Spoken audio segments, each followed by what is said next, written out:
Israel ফিলিস্তিন সংঘাত এখন আর কেবল গাজায় সীমাবদ্ধ নেই। লেবানন হয়ে এর উত্তাপ এখন সরাসরি ইরান পর্যন্ত পৌঁছেছে। কিন্তু ভূরাজনৈতিক দাবার খেলায় নেতানিয়াহুর পরবর্তী চাল কি? বিশ্লেষকদের মতে ইরানকে দুর্বল করার পর ইসরায়েলের রাডারে এখন দুটি বড় নাম, তুরস্ক এবং পাকিস্তান।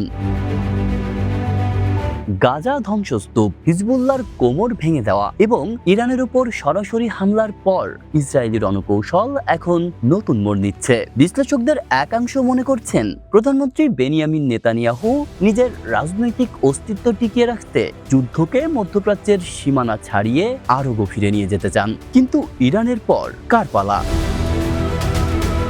ইসরায়েলি বিশ্লেষক বোয়াজ গোলানি এবং সাবেক প্রধানমন্ত্রী নাফতালি বেনেটের মতে মধ্যপ্রাচ্যের ইরান পরবর্তী শূন্যস্থান পূরণ করবে তুরস্ক। এর পেছনে মূলত দুটি কারণ কাজ করছে। প্রেসিডেন্ট রিসেপ তাইয়েপ এরদোয়ানের একে পার্টি এবং তার প্যান ইসলামিক নেতৃত্ব ইসরায়েলের জন্য বড় হুমকি। ইসরায়েলকে সন্ত্রাসী রাষ্ট্র এবং ক্যান্সার হিসেবে অভিহিত করে এরদোয়ান নিজেকে মুসলিম বিশ্বের প্রধান কণ্ঠস্বর হিসেবে প্রতিষ্ঠিত করেছেন।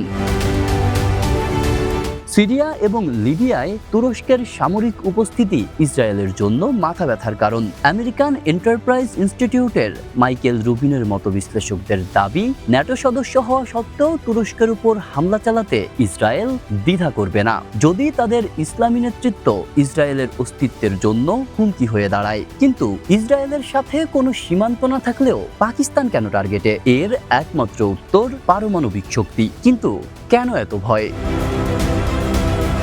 ইসরায়েলি থিঙ্ক ট্যাঙ্কগুলোর দীর্ঘদিনের আশঙ্কা, পাকিস্তানের পরমাণু প্রযুক্তি কোনোভাবে ইরানের হাতে চলে গেলে ইসরায়েলের মানচিত্র মুছে যেতে পারে। সম্প্রতি পাকিস্তানের প্রতিরক্ষা মন্ত্রী খাজা আসিফের কড়া অবস্থান তেল আবিবকে ভাবিয়ে তুলেছে।